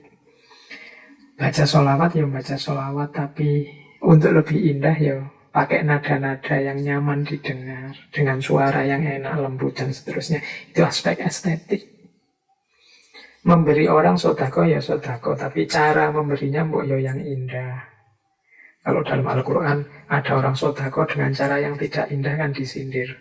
Qaulun ma'rufun wa maghfiratun khairum min sodakotin yatba'uha adza. Kata-kata yang baik dan penuh maaf itu lebih baik daripada pemberian tapi dengan caci maki. Tidak indah. Orang beragama yang matang itu kata-kata dan perbuatannya indah. Ini hubungannya sama rasa. Nanti bisa kembali lagi ke sesi-sesi ketika kita membahas estetika. Oke, kita lanjutkan. Nah, sekarang kita masuk ke tema-tema kematangan beragama. Ini beberapa sudah pernah disampaikan di beberapa sesi-sesi yang berbeda. Kita agak cepat saja untuk tema-tema kematangan ini. Yang pertama, kita bisa belajar kematangan menghadapi kenyataan. Seperti apa sih kematangan menghadapi kenyataan itu? Saya bawa ke sini dulu waktu kita membahas sesi doa. Ada redaksi doa yang itu menurut saya menunjukkan kematangan menghadapi kenyataan hidup. Ini yang menulis ini seorang filosof namanya Reinhard Niebuhr.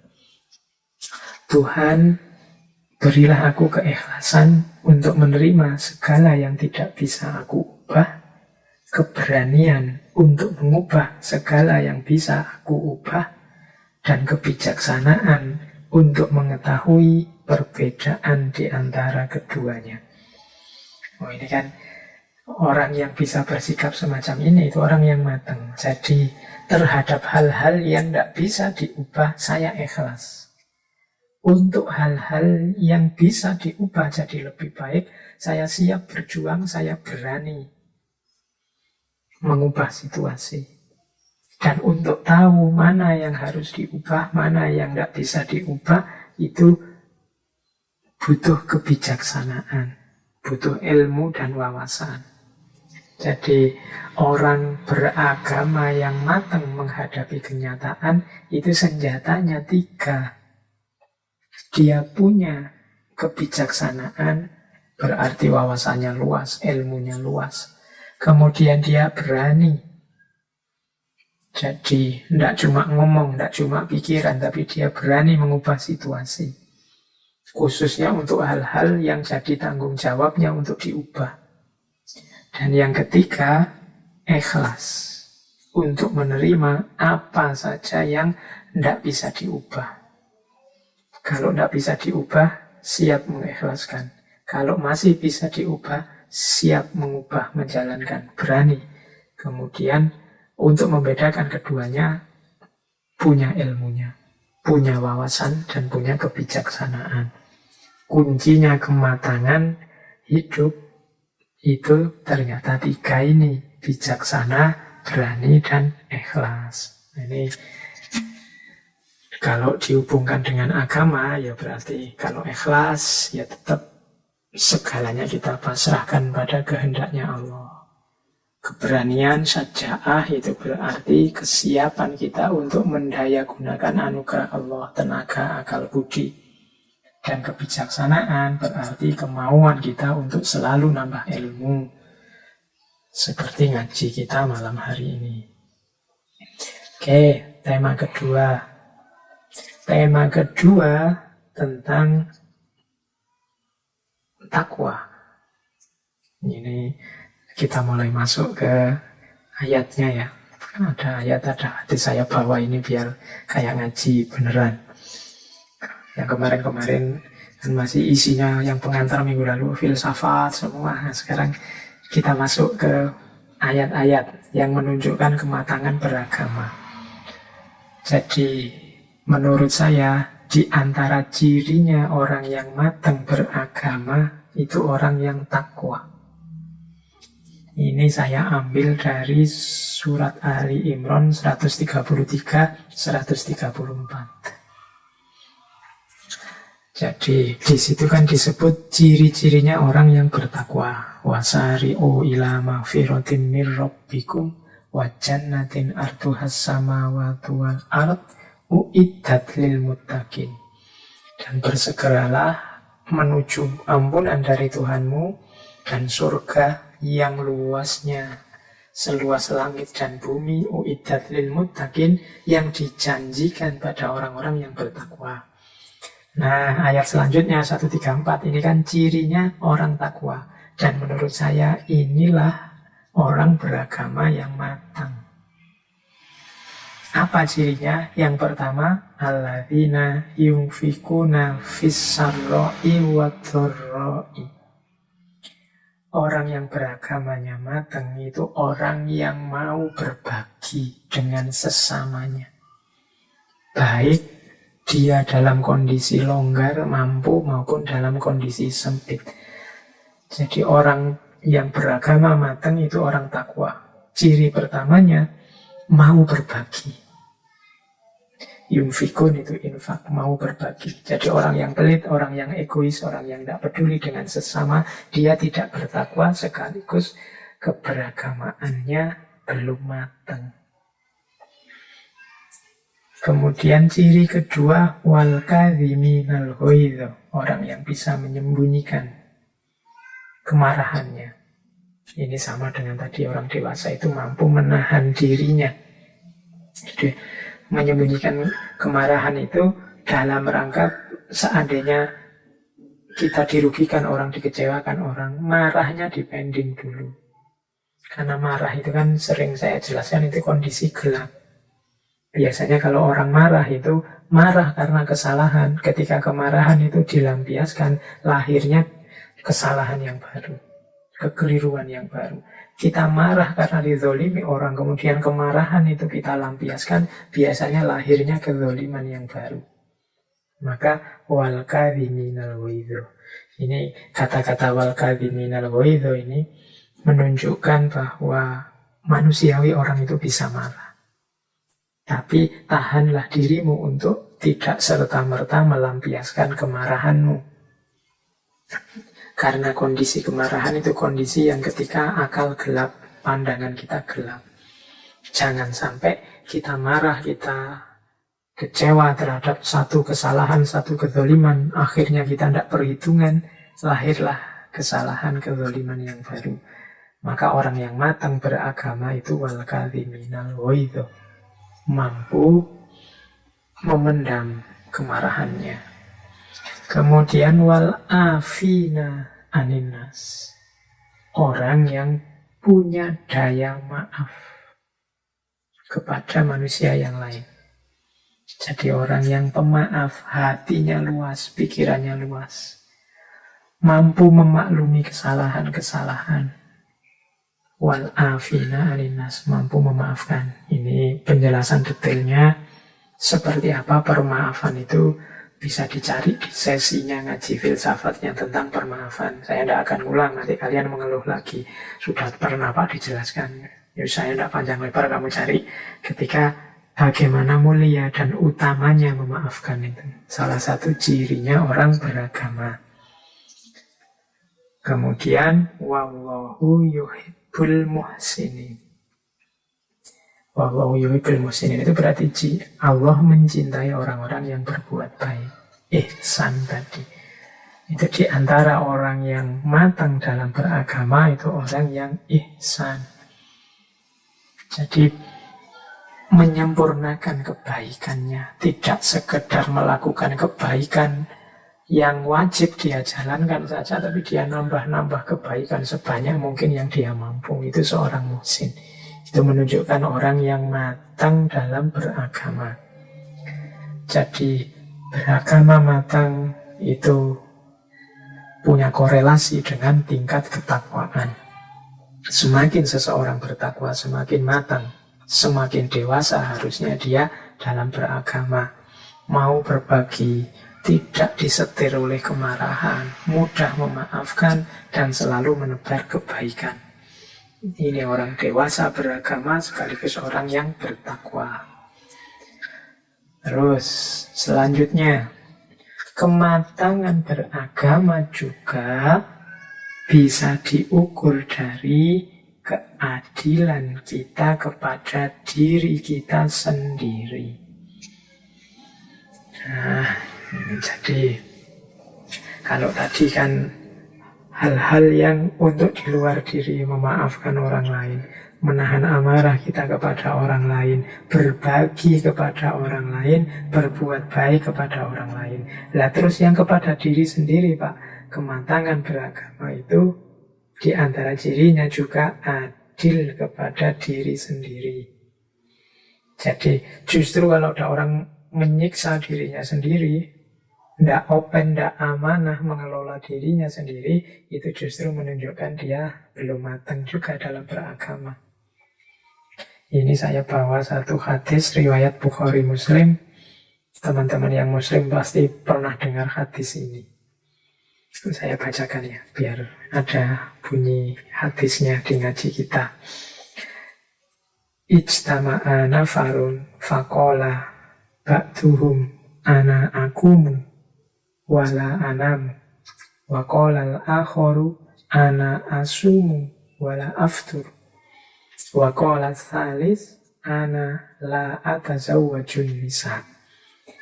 Jadi satu ketika sekelompok sahabat Nabi berkumpul.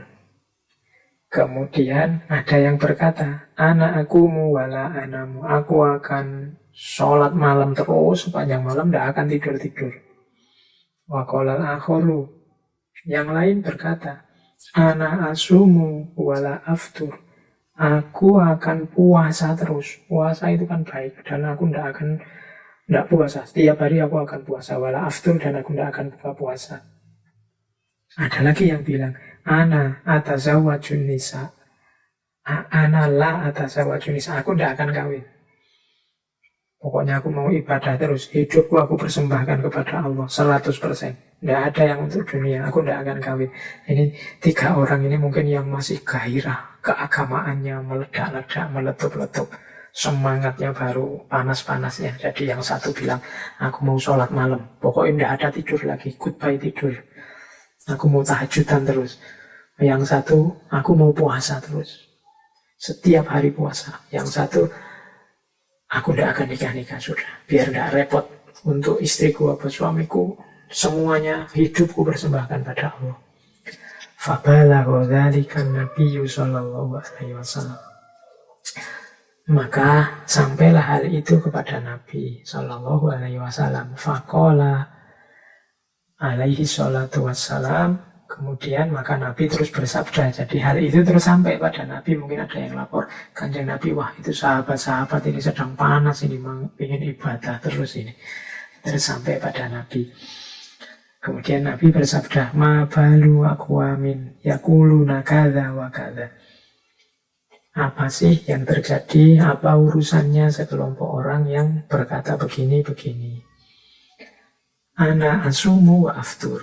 Aku ini puasa, tapi juga buka puasa. Tidak puasa terus, ya ada bukanya. Kemudian, wa akumu wa anamu.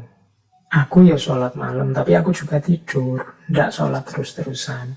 Wa atazawwajun nisa. Aku juga menikahi perempuan.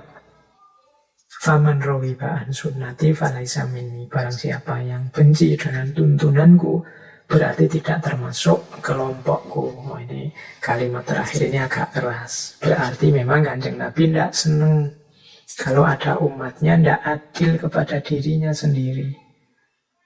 Jadi tubuh kita ini ya punya hak untuk tidur, untuk makan, untuk istirahat, untuk senang-senang bahagia dengan pasangan.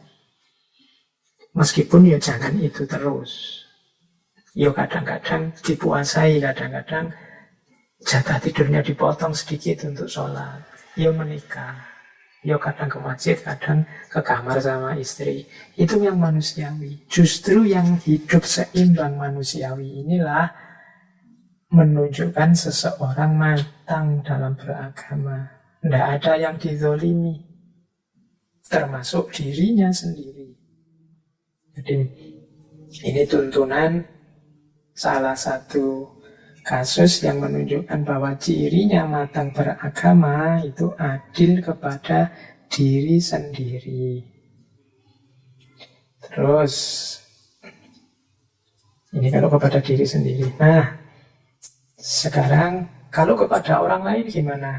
Ya, kalau dalam Islam ada paling tidak menurut saya 4 ciri yang menunjukkan kematangan seseorang dalam beragama saat hidup bersama yang lain. Yang pertama adalah adil. Yang kedua tasamuh. Yang ketiga qudwah. Dan yang keempat islah. Jadi orang yang beragamanya matang itu pertama-tama cirinya adalah adil. Adil itu berarti jangan sampai kita secara sengaja makan haknya orang lain. Jangan sampai porsi orang lain kita langgar, jatahnya orang lain kita langgar. Baik dalam hal kepemilikan, kata-kata maupun perbuatan. Kita harus adil. Adil juga berarti yang baik disebut baik, yang buruk disebut buruk. Itu adil. Jadi pokoknya adil ini fenomena yang pas, harus pas. Kalau jatahnya 10, ya ambillah 10. Kalau temanmu yang salah, ya sebutlah bahwa dia yang sebenarnya salah. Ini justru menunjukkan orang ini sudah dewasa beragamanya. Adil. Oke, kan ada itu kan dalam Al-Quran diwanti-wanti jangan sampai kecenderunganmu pada satu kaum membuatmu tidak adil. Jangan mentang-mentang kelompokmu, jangan mentang-mentang temanmu, jangan mentang-mentang dekat denganmu, terus meskipun dia salah kamu benarkan. Ini namanya tidak adil. Orang beragama yang matang itu adil. Yang kedua, tasamuh. Tasamuh ini muncul, ya tasamuh itu toleran. Minggu depan kita akan banyak mengelaborasi isu toleran dalam beragama ini. Jadi intinya tasamuh itu kesadaran kita bahwa orang lain punya pandangan yang berbeda. Orang lain punya gaya hidup yang berbeda. Baik itu agama yang lain maupun sesama dengan agama kita. Tetap kita harus mengedepankan tasamuh, toleran. Kalau kita tidak toleran, hidup ini akan rasanya berat sekali. Karena keragaman, perbedaan itu sifatnya pasti. Jadi kemampuan untuk toleran, kemampuan untuk menerima perbedaan itu salah satu bukti kematangan dalam beragama. Yang ketiga, ciri beragama yang matang itu ada qudwah. Qudwah itu artinya contoh, teladan. Jadi qudwah berarti hidup kita itu isinya baik-baik, isinya utama-utama, isinya bisa ditiru semua, bisa diteladani semua. Nah, itu namanya qudwah. Jadi kalau seorang beragama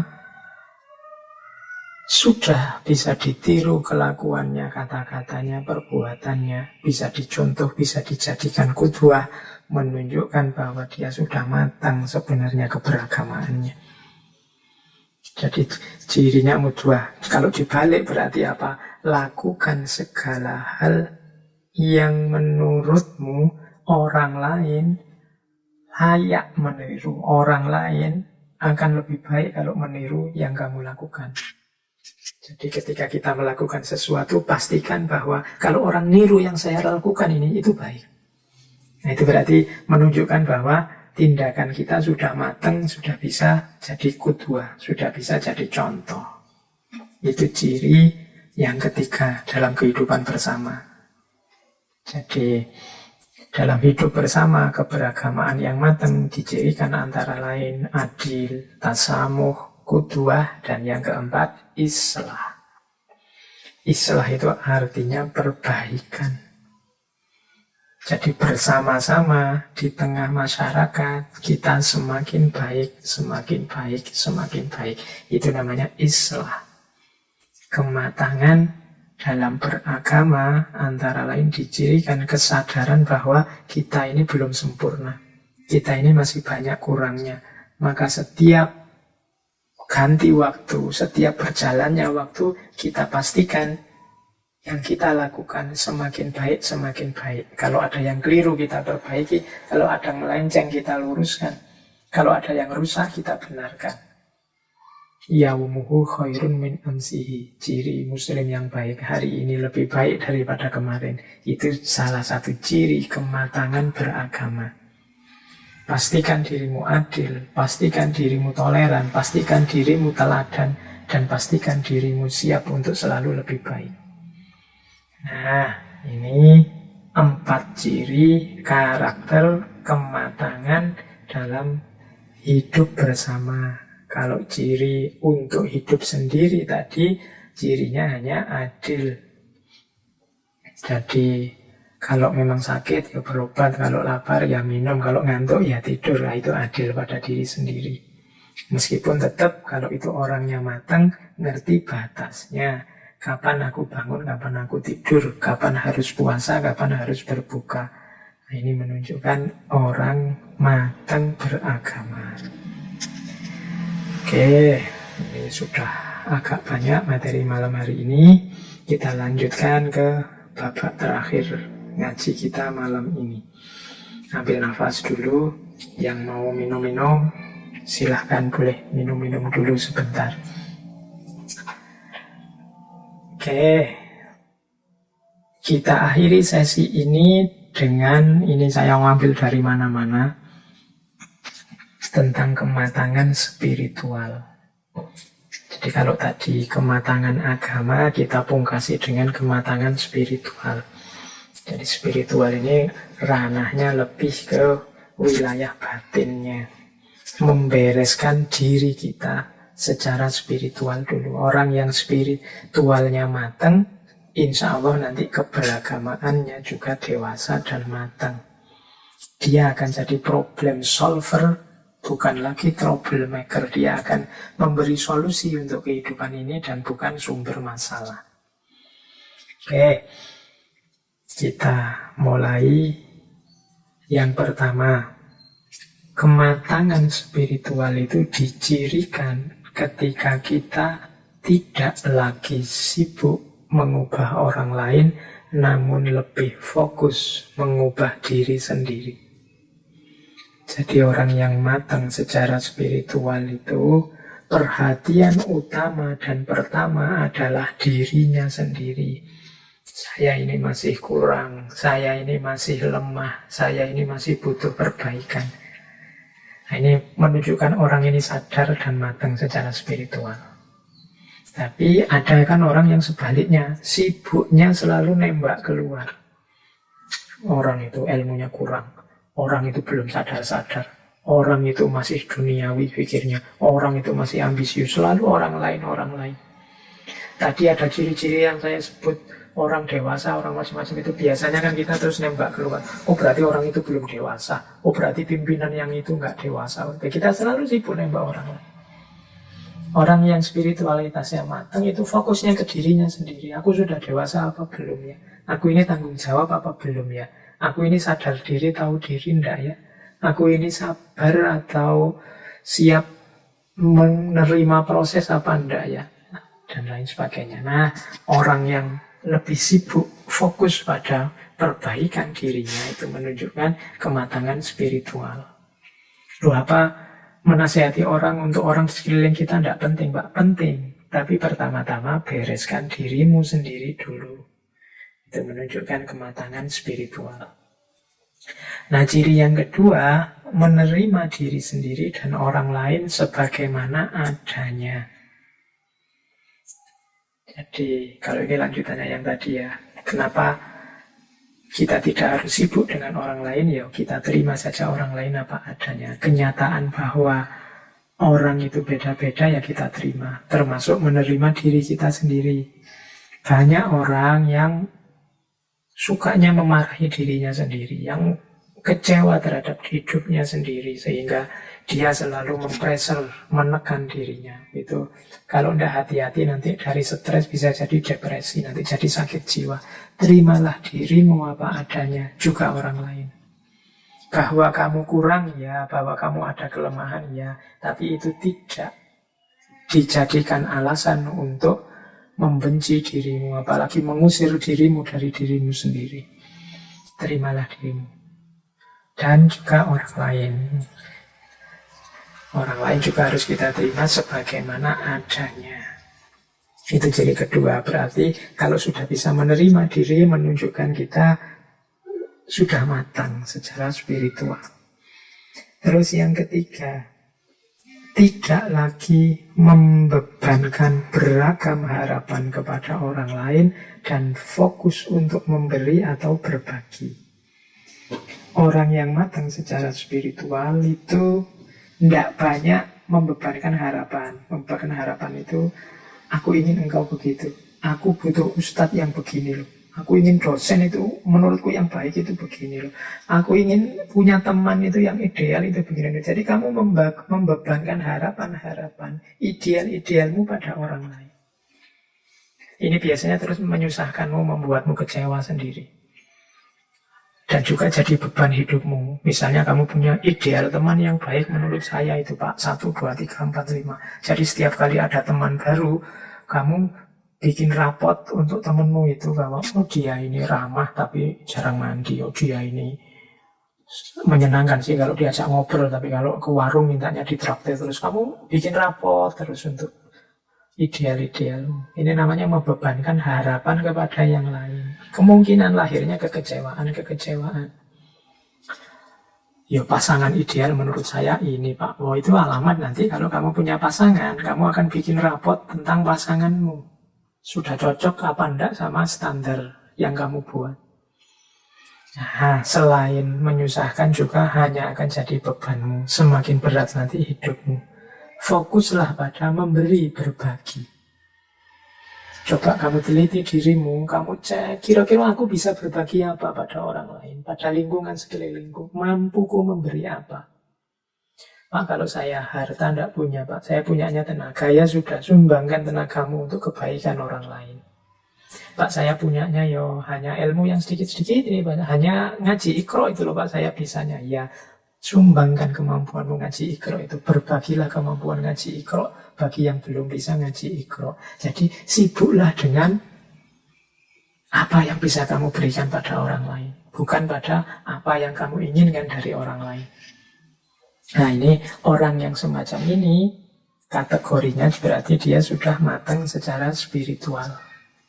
Jadi yang dia pikir hanya memberi dan berbagi pada yang lain, bukan mengharapkan, meminta pada yang lain. Ini mengurangi beban hidup dan juga efek kecewa dan susah dalam hidup. Kemudian yang keempat, orang yang matang secara spiritual itu mengerti bahwa apapun yang ditanam itulah yang dituai. Apapun yang dilakukan itulah yang dinikmati. Jadi ini rumusnya orang hidup itu famaya mal mithqala dzarratin khairan yarah wa may ya'mal mithqala dzarratin syarran yarah.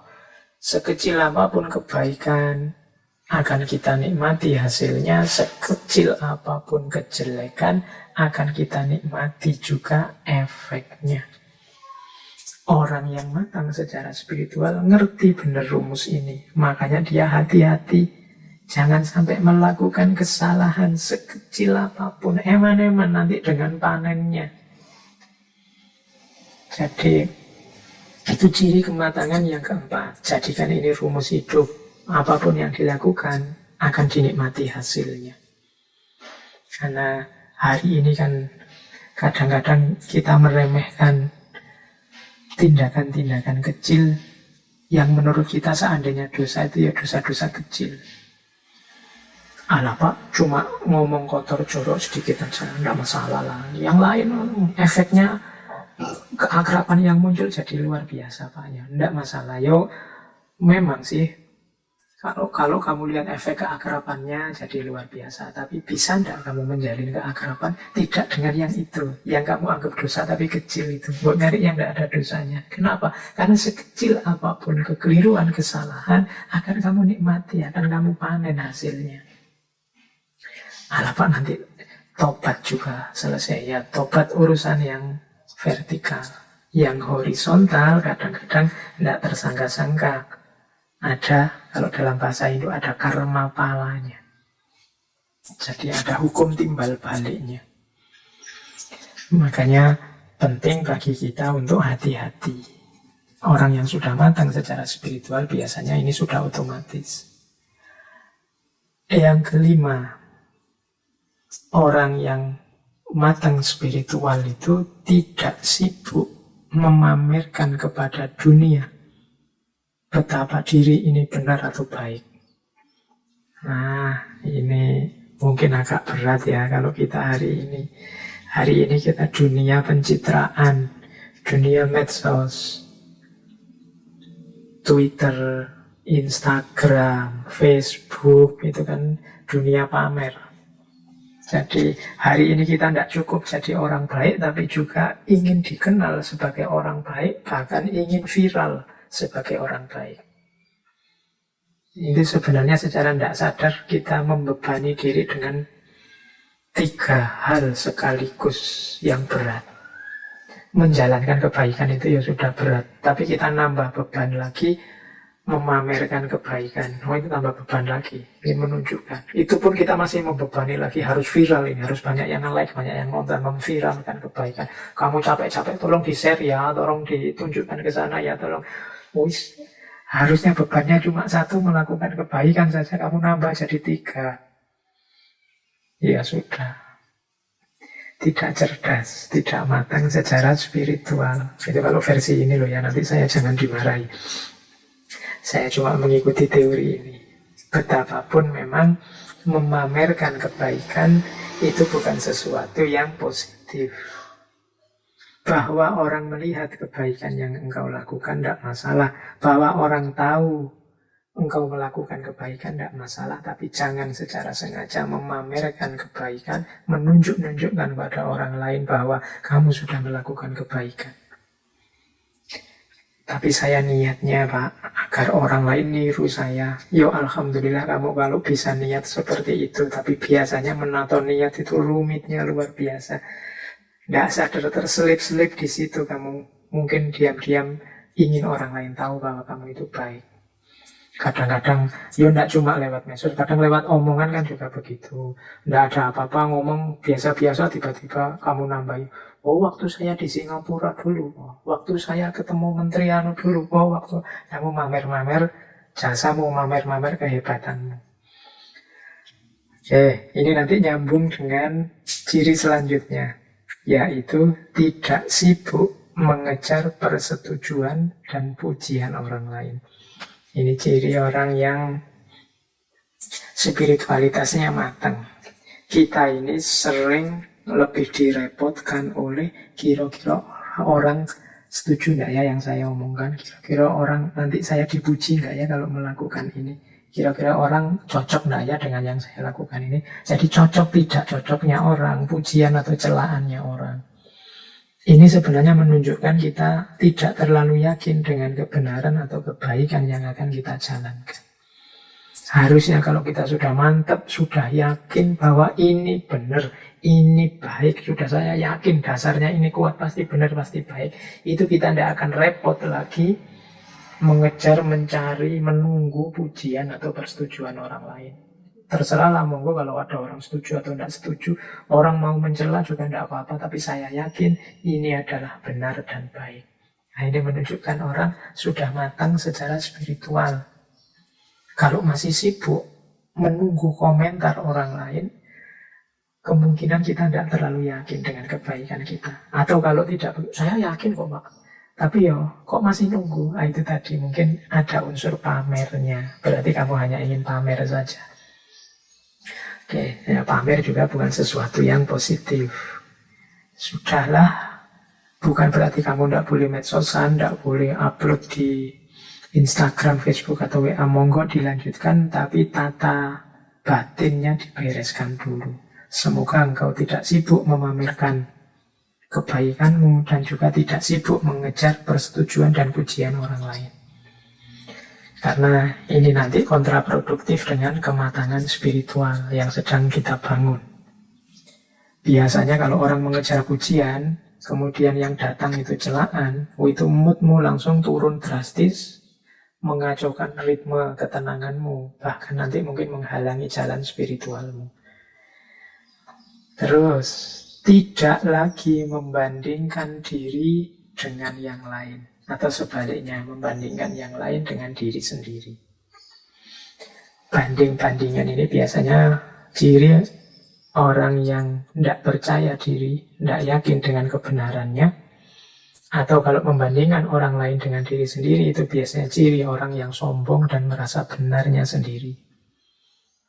Begitu aku merasa benar, kan terus aku ingin orang lain seperti aku. Biasanya terus terjadilah membandingkan orang dengan dirinya. Mbok dia itu kayak aku ini loh. Mbok dia itu niru aku ini loh. Nah, itu membanding-bandingkan namanya. Atau dibalik, membandingkan diri dengan orang lain. Aku ini sudah cocok nggak ya dengan itu, dengan idolaku itu? Sudah sesuai nggak sih dengan yang selama ini aku puja-puja? Sudah nyambung nggak sih dengan artis yang selama ini aku idolakan dan seterusnya? Ini menunjukkan tidak percaya diri. Jadi membandingkan diri dengan orang lain menunjukkan tidak percaya diri. Membandingkan orang lain dengan dirinya biasanya menunjukkan rasa benar sendiri, kesombongan, keangkuhan. Ini juga jangan dilakukan. Orang yang sudah tidak sibuk lagi dengan perbandingan-perbandingan menunjukkan dia sudah matang secara spiritual. Oke, terus selanjutnya, orang yang matang secara spiritual itu mampu membedakan kebutuhan dan keinginan. Dan selanjutnya mampu mengontrol keinginan. Jadi dalam hidup ini kita ini sering rancu antara kebutuhan dan keinginan. Makan itu kebutuhan, tapi nyari restoran mewah itu keinginan. Jadi minum itu kebutuhan, tapi harus merek minum tertentu itu keinginan. Mencari ilmu itu kebutuhan, tapi harus di kampus ini, atau harus lewat ustadz ini, atau harus lewat organisasi ini, itu keinginan. Jadi bedakan dulu deh, mana kebutuhan, mana keinginan. Bukan berarti tidak boleh keinginan ini, tapi keinginan ini dikontrol. Kalau keinginannya yang baik-baik kan tidak masalah, yang mendukung kebutuhan. Saya Pak ingin makan, nah makan ini kebutuhan, dan saya kok kebetulan idolanya angkringan, maka saya ke angkringan, tidak masalah. Tidak ada jeleknya tuh Pak ke angkringan, oke. Tapi mungkin ada keinginanmu yang tidak nyambung, Pak saya ingin makan, tapi saya kok ingin makan di restoran itu ya, yang satu porsinya 1 jutaan itu, nah misalnya. Lah terus uangmu berapa? Modalmu berapa? Itu kan penting. Kalau memang tidak seimbang antara sekali makan dengan hidupmu sehari-hari, ya keinginanmu yang dikontrol. Jadi bedakan kebutuhan dan keinginan. Pak saya ini butuh hiburan Pak. Hari ini kan semua punya HP, jadi saya mau beli HP. Boleh. Berarti HP-mu itu kebutuhanmu. Nah, sekarang keinginan. Kamu ingin beli HP yang apa? Kamu ingin HP yang speknya seperti apa? Nah, itu harus dikontrol. Disesuaikan dengan modalnya, disesuaikan dengan tingkat kebutuhannya. Kamu butuh untuk komunikasi, apa butuh untuk main game, atau kan itu nanti disesuaikan dengan keinginannya. Modalmu berapa? Uangmu berapa? Dan seterusnya. Nah, ini mudahnya kemampuan untuk membedakan kebutuhan dan keinginan. Bukan berarti tidak boleh orang menginginkan sesuatu, tapi kemampuan mengontrol keinginan itu nanti salah satu bukti kematangan spiritual. Tidak semua keinginan kita harus terpenuhi karena kita ini manusia. Ada keinginan yang bisa dipenuhi, ada yang tidak. Bahkan ada keinginan yang pantas untuk diinginkan, ada yang tidak pantas untuk diinginkan. Tidak pantas dalam arti, belum waktunya, belum saatnya. Rumusnya seperti tadi ya, kita harus sadar diri dan tahu diri sebelum mancang keinginan.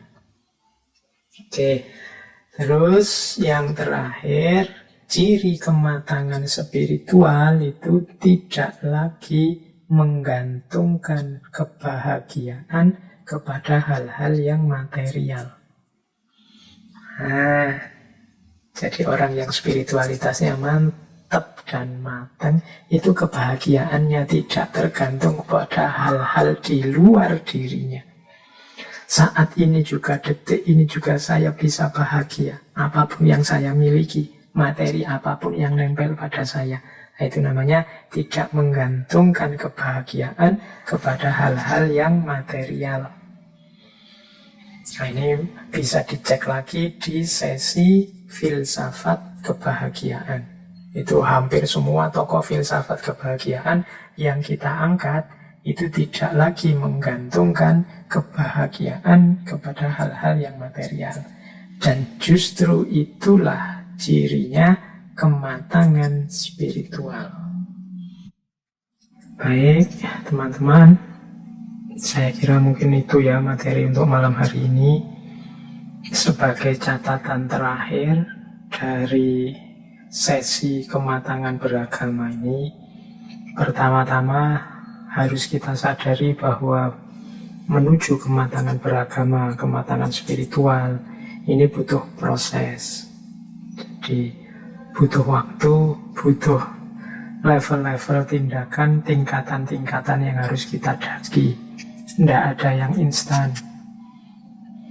Kalau saya bicara butuh proses, berarti juga butuh kesabaran, butuh istiqomah.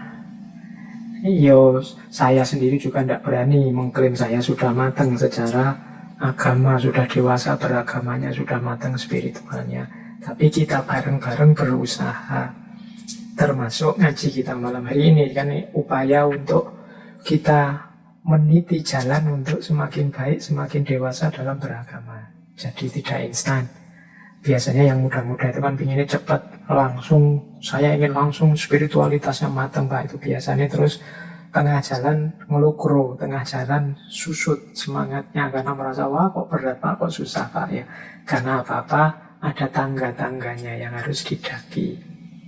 Kemudian yang kedua juga pasti tidak langsung sukses. Ada jatuh bangunnya, ada naik turunnya. Tidak apa-apa, dinikmati saja proses itu. Jangan marah-marah pada dirimu sendiri, apalagi menyiksa dirimu sendiri. Tapi juga jangan terlalu memanjakan dirimu. Jadi bikin rencana-rencana, bikin strategi-strategi. Biar kita bisa setahap demi setahap naik menuju kematangan dalam beragama, kematangan dalam spiritualitas kita. Dengan rumus-rumus yang tadi sudah disebut dari awal ngaji sampai akhir ngaji. Oke, saya kira itu untuk sesi malam hari ini. Minggu depan kita lanjutkan dengan religius toleran. Kalau minggu depan fokusnya pada hubungan keluar. Kalau kemarin-kemarin situasi di dalam, apakah itu pengalaman ataukah kematangan. Nah, minggu depan kita ke hubungan kita keluar dengan yang lain saat kita beragama di tema religious tolerance. Oke, saya kira itu. Semoga ada manfaatnya. Kurang lebihnya mohon maaf. Wallahul muwafiq, wallahu a'lam bishawab. Wassalamualaikum warahmatullahi wabarakatuh.